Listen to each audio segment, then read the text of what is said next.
और वो सही जानकारी हर व्यक्ति तक पहुंचा रहे हैं। दोनों ही डॉक्टर्स का मैं स्वागत करती हूं।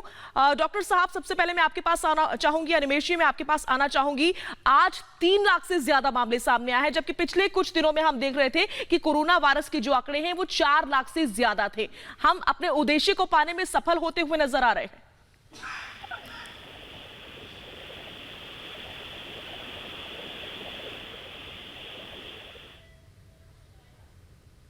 डॉक्टर अनिमेश, आप तक मेरी आवाज पहुंच पा रही है? पहुंच रही है? क्या आप मुझे सुन पा रहे हैं? जी, मैं बिल्कुल आपको सुन पा रही हूं।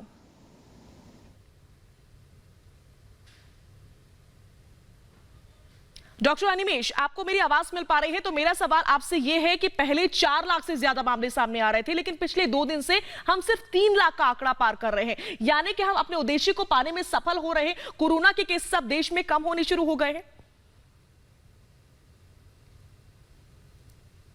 डॉक्टर अनिमेश, लॉकडाउन किया है और सजग हुए, मास्क पहनना, सावधानी बरतनी शुरू है और सरकार वैक्सीनेशन को लगातार बढ़ाने की कोशिश कर रही है। डॉक्टरों को डोज दी जा रही है। 40 साल से कम उम्र के लोगों को वैक्सीनेशन। जिस तरह से ये चीजें हो रही हैं, उस तरह से ऐसा लग रहा है कि हम धीरे धीरे कहीं ना कहीं पे ब्रेक कर पाए और ये आगे आने वाले दिनों में भी दिखाई देगी, ऐसा लगता है। हम इस जीतने में सफल होंगे। जी डॉक्टर अनिमेश, एक बार फिर से मैं आपके पास लौटूंगी। हमारे साथ डॉक्टर अखिलेश दुबे भी जुड़े हुए हैं। डॉक्टर साहब, पहले से कम मामले सामने आ रहे हैं, ये दिखाता है कि हम अपने उद्देश्य को पाने में सफल हो रहे हैं। देश में कोरोना के केसेस कम हो रहे हैं, लेकिन तीसरी लहर से हम कैसे बचेंगे, इसके तरीके बताइए।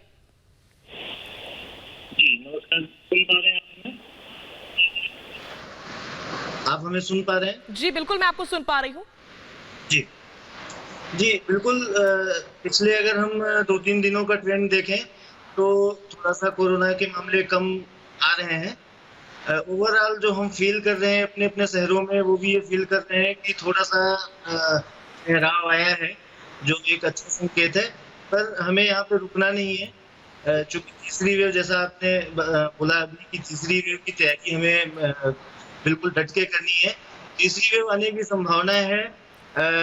कुछ जगह ऐसा दिखाई भी देने लगा है, जैसे महाराष्ट्र में से केसेस दिखने लगे हैं। तीसरी वेव के लिए जैसा कि हमारे सरकार की जो नीतियां हैं, टीकाकरण को प्रभावी ढंग से और ज्यादा प्रभावी बनाना और मास टीकाकरण जो है वही एक विकल्प दिख रहा है अभी तीसरी वेव से कुछ निजात पाने का। बस हम लोगों से यही अपील है मेरी कि ज्यादा से ज्यादा लोग टीकाकरण करवाएं और बढ़ चढ़ के हिस्सा लें। टीकाकरण चारों तरफ प्रमोट होना चाहिए, हर देश के कोने में प्रमोट होना चाहिए। वही एक तरीका है तीसरी वेव से लड़ने का। और डेफिनेटली हाँ, अपने को oxygen bed, maximum oxygen bed, ICU beds, ये सब अपने को अभी जो टाइम मिला है, जो थोड़े से केसेस अभी कम हो रहे हैं, इस बीच में ये बढ़ाने की जरूरत है। जी डॉक्टर अखिलेश, आप हमारे साथ बने रहिए। डॉक्टर अनिमेश अग्रवाल भी हमारे साथ जुड़े हुए हैं। मैं डॉक्टर अनिमेश अग्रवाल का रुख करूंगी। डॉक्टर अनिमेश, वैक्सीन कोरोना से लड़ाई में हमारा सबसे बड़ा हथियार है, लेकिन घर पर हम वो क्या चीजें कर सकते हैं, क्या वो कदम उठा सकते हैं जिससे अपना ऑक्सीजन लेवल मेंटेन रखा जाए, जिससे हम कोरोना से बच पाए? अपने लेवल पर हम क्या कर सकते हैं? एक व्यक्ति अपने लेवल पर क्या कर सकता है? जी आपको मेरी आवाज आती है?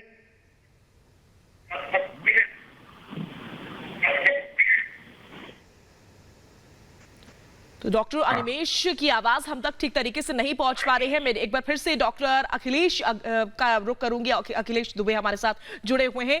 डॉक्टर, यही सवाल मैं आपसे पूछना चाहूंगी, क्योंकि ये सवाल बहुत ज्यादा इंपॉर्टेंट है कि आखिर हम घर पर रह करके अपने ऑक्सीजन लेवल को कैसे मेंटेन रखें, क्या वो कदम उठाए, किस तरीके से हम खुद को प्रिपेयर रखें कोरोना वायरस से लड़ने के लिए, क्योंकि वैक्सीनेशन तो हमारा हथियार है ही, लेकिन वैक्सीनेशन के अलावा हमें और क्या करना चाहिए जिससे हमारी इम्यूनिटी बिल्डअप हो? इसमें 2 चीजें हैं, जैसा आपने पूछा। एक तो एक नॉर्मल व्यक्ति जिसको भी कोविड इन्फेक्शन नहीं है, वो अपने ऑक्सीजन की कैपेसिटी, लंग की कैपेसिटी कैसे बढ़ाए? Definitely breathing exercises, deep breathing exercises very beneficial, increase lung capacity. और जितना लंग कैपेसिटी हम अपनी बढ़ा पाएंगे उतना अच्छा इन्फेक्शन के टाइम पे जब लंग इन्वॉल्वमेंट होता है तो हम उसका मुकाबला कर पाएंगे। दूसरा होता है एक इन्फेक्टेड पेशेंट को माइल्ड इन्फेक्शन है या माइल्ड निमोनिया है जिसका सीटी स्कोर माइल्ड है, जो घर पे होम ट्रीटमेंट ले रहा है, उसके लिए डेफिनेटली ऑक्सीजन की जरूरत होती नहीं है अलग से ऑक्सीजन देने की। मोस्टली वो घर पे सफिशिएंटली नॉर्मल ट्रीटमेंट पे रिकवर हो सकता है। अगर थोड़ी बहुत ऑक्सीजन की जरूरत होती है तो ऑक्सीजन कंसंट्रेटर या ऑक्सीजन सिलेंडर यूज किए जा सकते हैं। पर यूजुअली हम लोग जो एडवाइस देते हैं अपने मरीजों को, अगर आपको ऑक्सीजन रिक्वायरमेंट है तो बेहतर है कि आप किसी नियरेस्ट जो स्वास्थ्य सुविधा है जहाँ पे ऑक्सीजन की सुविधा है कि आप वहाँ भर्ती हो जाएं। घर पे रिस्क लेना नहीं होता है क्योंकि ऐसा देखा गया है कि इसमें सडन डिप्रीशिएशन होता है। आज हम बहुत ही लो ऑक्सीजन लेवल 1-2 लीटर अगर पेशेंट मेंटेन करता है, दूसरे दिन उसको देखते हैं कि सडन उसकी ऑक्सीजन रिक्वायरमेंट बढ़ जाती है और उसको आईसीयू बेड्स की जरूरत होती है। इसलिए ज्यादातर हमारे जो मरीजों को सलाह होती है जिनको ऑक्सीजन रिक्वायरमेंट है और ऑक्सीजन देने की जरूरत है, उनको बेहतर है कि जो नियरेस्ट आपकी स्वास्थ्य सुविधाएं हैं वहाँ पे आप भर्ती हो। डॉक्टर अखिलेश, ब्लैक फंगस को लेकर के बहुत तरह की बातें सामने आ रही है और इसका नाम जब से सामने आया है लोगों में एक तरह का भय पैदा हो गया, एक तरह से डर का माहौल हो गया है। मैं चाहूंगी कि आसान भाषा में समझाएं आखिर क्या है ये ब्लैक फंगस हमारे दर्शकों को। फंगस कोई देखिए नई चीज तो नहीं है, पर हाँ कोविड पेशेंट्स में अभी सडन इसका रिसर्जेंस हुआ है। ब्लैक फंगस बेसिकली इसको बोलते हैं अपन अपने टेक्नोलॉजी में म्यूकरमाइकोसिस। म्यूकर एक तरह का फंगस होता है, बेसिकली ये डेड टिश्यू में यूजली पैदा होता है। बट इसमें क्या होता है, अपने शरीर में जो पेशेंट कोविड पेशेंट है ऑक्सीजन पे है, ऑक्सीजन को ह्यूमिडिफाइड करने के लिए वाटर का यूज होता है। वो वाटर जो यूज होता है बेसिकली स्टेराइल वाटर होना चाहिए। पर मोस्ट ऑफ द सेंटर्स में जहाँ इसमें ध्यान नहीं दिया जाता, कई बार साधारण पानी यूज कर लेते हैं। साधारण पानी से उस ट्यूबिंग में ब्लैक फंगस के जाने के और इन्फेक्शन होने के चांसेस ज्यादा रहते हैं। तो अपने को कुछ चीजों का विशेष ध्यान रखना है। अगर पेशेंट कंटिन्यूअस ऑक्सीजन पे है तो जो उसमें ह्यूमिडिफिकेशन के लिए वाटर यूज हो रहा है वो वाटर स्टेराइल होना चाहिए, पहली चीज। दूसरी चीज, ट्यूबिंग समय समय पे चेंज होनी चाहिए, एटलीस्ट 48 आवर्स टू 72 आवर्स पे ट्यूबिंग चेंज होनी चाहिए। उससे ब्लैक फंगस के चांसेस कम हो जाते हैं।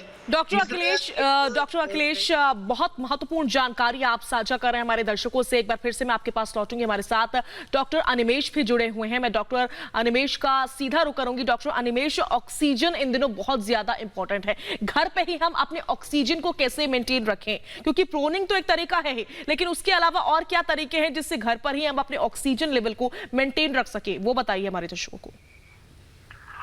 सबसे पहले तो हमको ये बात ध्यान रखनी है कि जैसे हमको कोरोना के कोई सिम्टम्स दिखाई पड़ते हैं तो उस सिम्टम्स के साथ में ही हम सबसे पहले अपना आरटीपीसीआर टेस्ट करा लें और अपने सिम्टम्स को स्ट्रिक्टली क्लोजली मॉनिटर करें कि हमारे ऑक्सीजन लेवल्स कहीं कोई फॉल तो नहीं कर रहे, हमें खांसी लगातार बनी हुई तो नहीं है और खांसी परसिस्ट तो नहीं कर रही।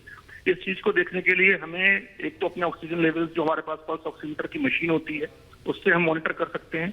उसमें हमें देखना है कि ऑक्सीजन लेवल्स 94% से नीचे तो नहीं जा रहे। दूसरी चीज जो देखनी है कि नॉर्मल अपने घर की बालकनी में या घर के अंदर ही 6 मिनट तक वॉक करनी है।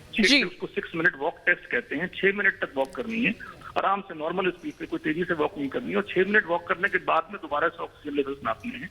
और ऑक्सीजन लेवल्स 3-4% से ज्यादा फॉल कर रहे हैं, वॉक से पहले से 3-4% ज्यादा फॉल कर रहे हैं, तो अब हमें सोचना चाहिए कि हमारे ऑक्सीजन लेवल्स नॉर्मल नहीं। जी, महत्वपूर्ण जानकारी डॉक्टर साहब आप साझा कर रहे हैं। आप दोनों का ही मैं बहुत बहुत ज्यादा शुक्रिया अदा करना चाहूंगी, ये इंपॉर्टेंट इंफॉर्मेशन हमारे दर्शकों से और हमसे साझा करने के लिए।